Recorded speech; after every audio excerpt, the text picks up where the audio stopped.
70대인 저희 아버지가 40대인 젊은 내연녀와 사랑에 빠졌습니다. 아버지는 어머니와 이혼을 하고 40대 내연녀와 재혼을 하려 했는데요. 자식들의 반대로 혼인신고 포기 후 내연녀와 동거를 시작했습니다. 그러던 어느 날 아버지는 뇌출혈로 갑자기 쓰러져 병원에 입원을 하게 됐고 내연녀는 가끔 병문안을 오곤 했습니다. 그런데 알고 보니 내연녀에게는 저희 아버지 몰래 만나고 있던 다른 남자가 있었고 아버지가 쓰러진 사이에 그 남자와 데이트를 즐겼다는 사실을 알게 됐습니다.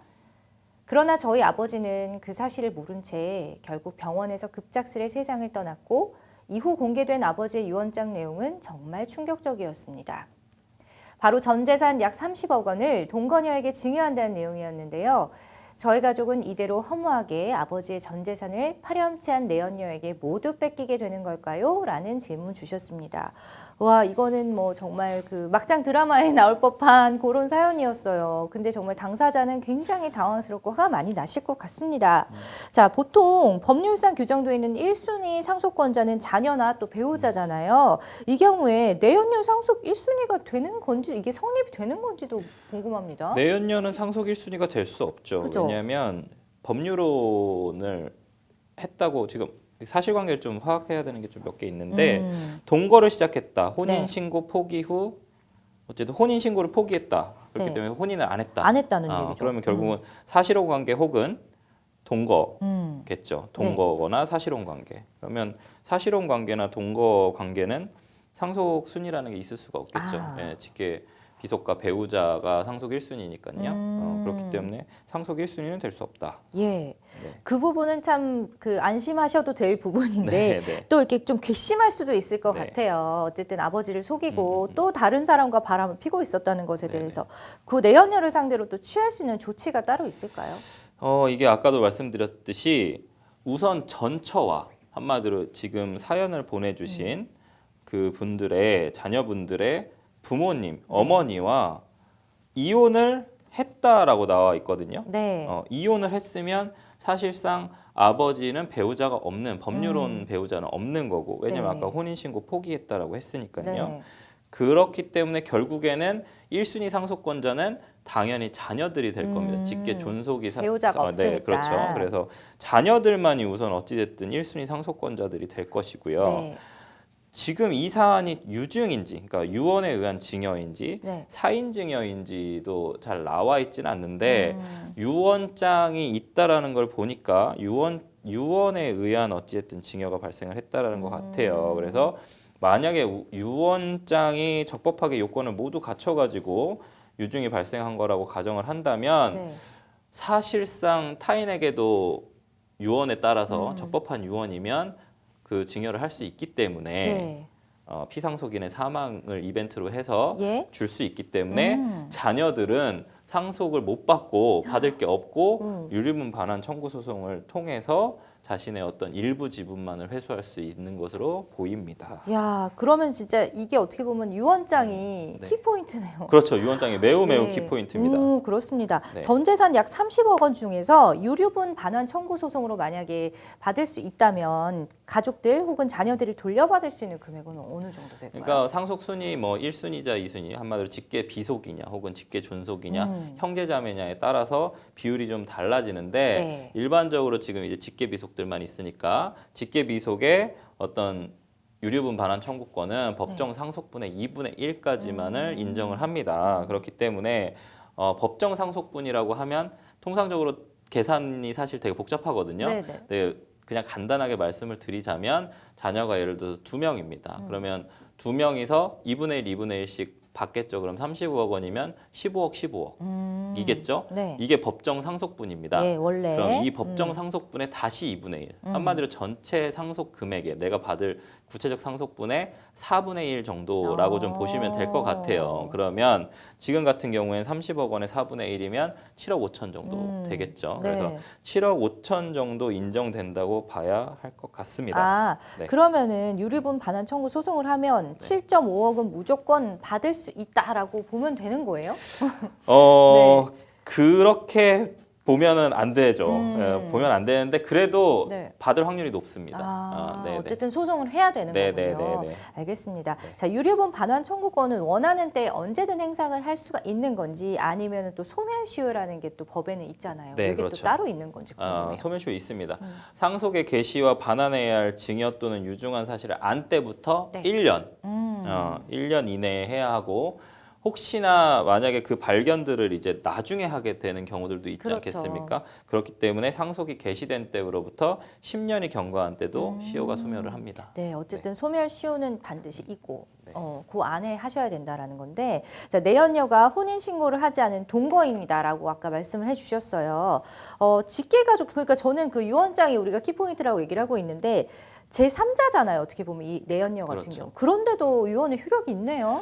왜 유언의 효력이 있냐면 네. 자, 제가 인생을 살면서 제가 이룩한 재산입니다.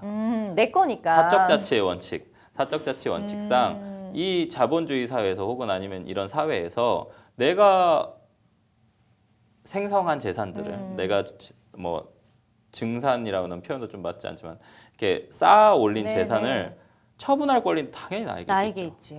그러네요. 듣고 그렇죠. 보니까 또 일리가 있습니다. 그렇기 때문에 피상속인이 그것을 누군가한테 주고 가겠다라는 얘기 없이 죽었을 때 상속이 이벤트가 발생을 하는 거지.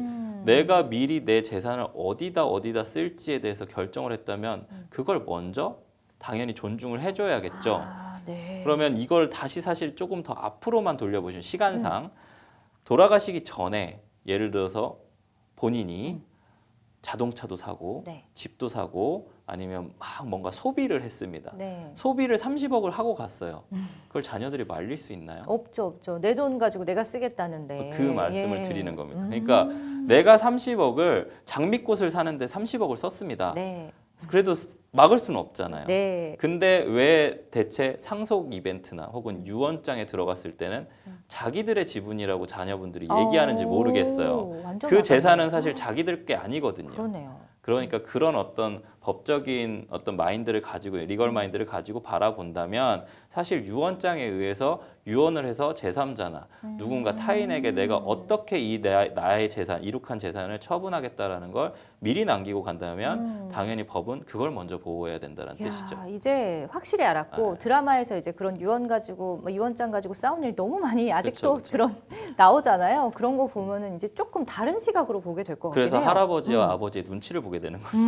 네, 그래서- 눈치를 봐야 합니다. 눈치를 네. 안 볼 수가 없어요. 그러네요. 그럼요. 받고 싶으면 눈치를 봐야죠. 봐야죠. 네, 봐야죠. 네. 완전히 이해가 네, 네. 갔습니다.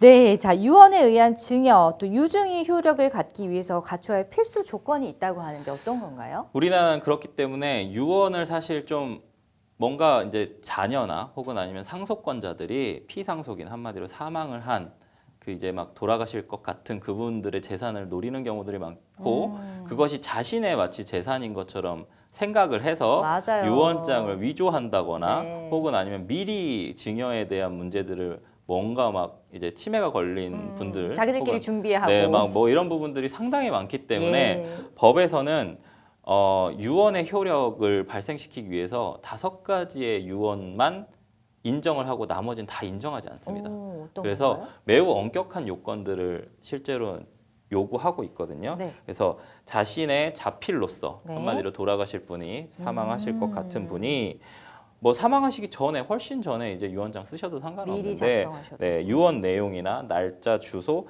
성명을 직접 기입해서 쓰는 자필 유언.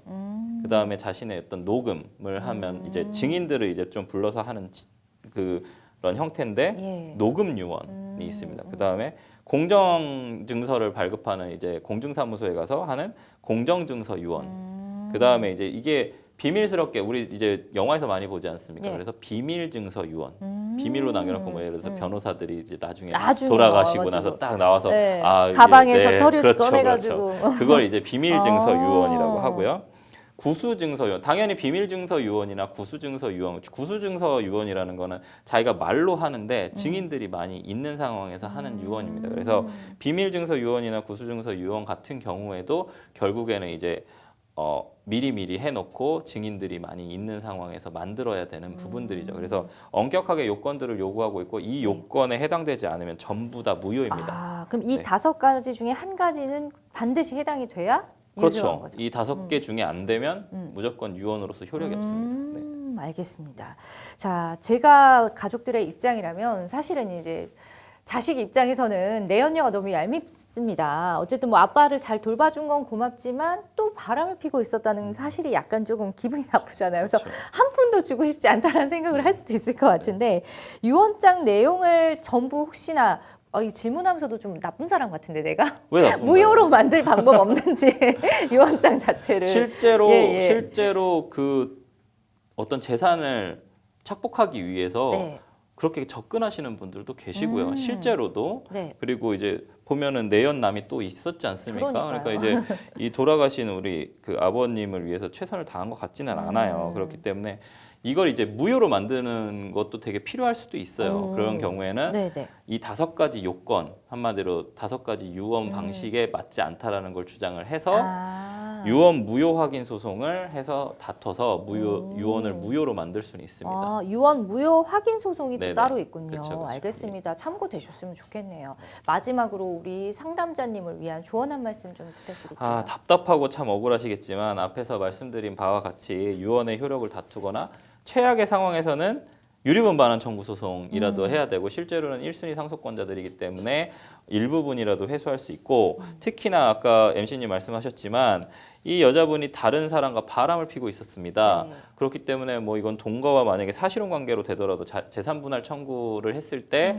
실제로 나눌 수 있는 그다음에 이제 기여도 실제로 이 사람과의 어떤 재산 증식에 대한 기여도 이런 부분들에 대해서 또 다툴 수 있을 것이고 특히나 이제 돌아가시기 전 일부분만 사셨다면 예를 들어 1년 동안 사셨다면 1년 동안 증식한 재산분에 대해서만 재산분할 청구를 내연녀가 청구할 수 있기 때문에 그 부분은 또 유리한 부분이라서 그런 부분도 다 다투셔야 됩니다. 그러니까요. 이렇게 요목조목 따지다 보면은 유리한 부분이 많으실 것 네네. 같으니까 잘 따져 보시고 하시면 좋을 것 같아요.